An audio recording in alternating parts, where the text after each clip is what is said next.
Hey everyone, Ryan Casey here for MASSP, bringing you another edition of Tech Bytes, tips and resources for educators. Today I want to show you an old favorite of mine that I used to use back in my teaching days called Padlet.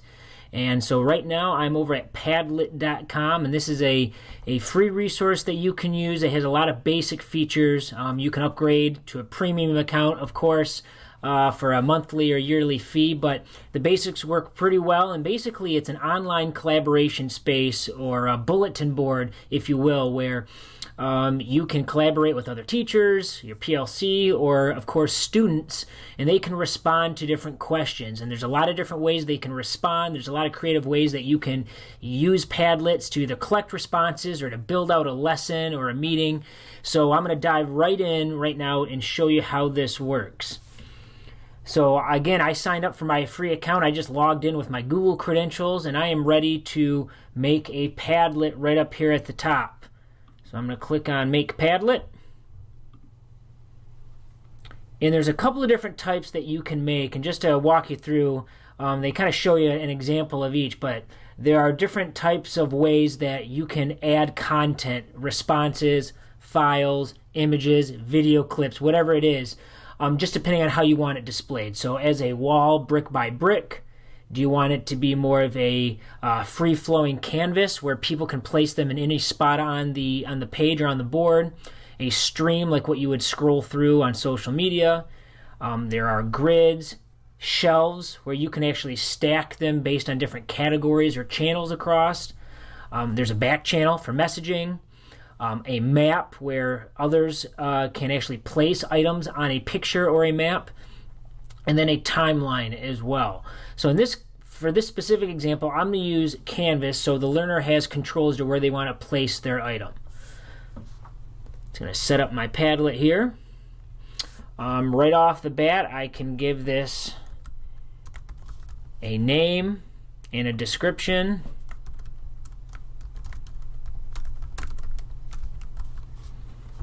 I can choose if I want to add an icon. Over here is where you will be able to use a link and send a link out for people to access this.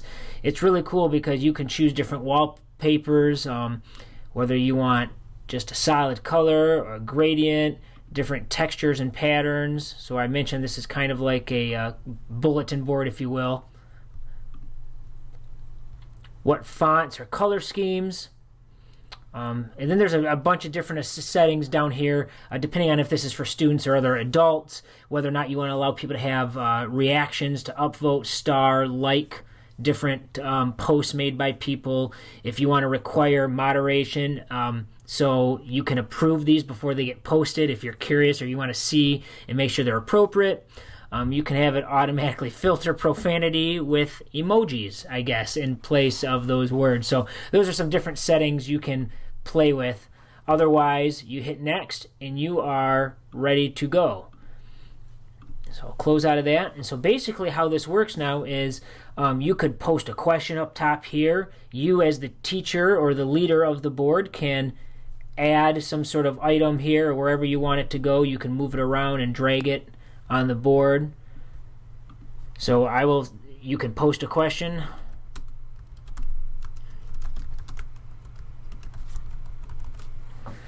And so there it is. So now others simply would come to this page and they would click on the little pencil or plus sign icon, and then they could start adding responses.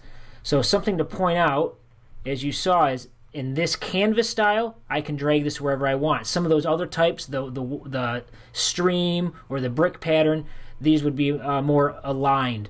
Again, they can give it a title, they can write a description. What's really nice is they can upload files, they can link to a Google Doc, they can bring in a response or something they find from a Google search.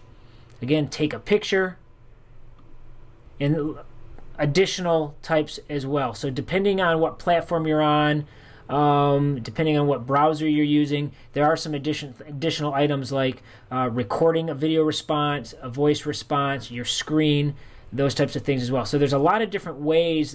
Draw, they can make a doodle, if you will, of a response. So as you're thinking of the types of questions that you're going to pose to the learners who are going to use this board, think about the different types of responses they can provide and it can become a really neat collaboration space.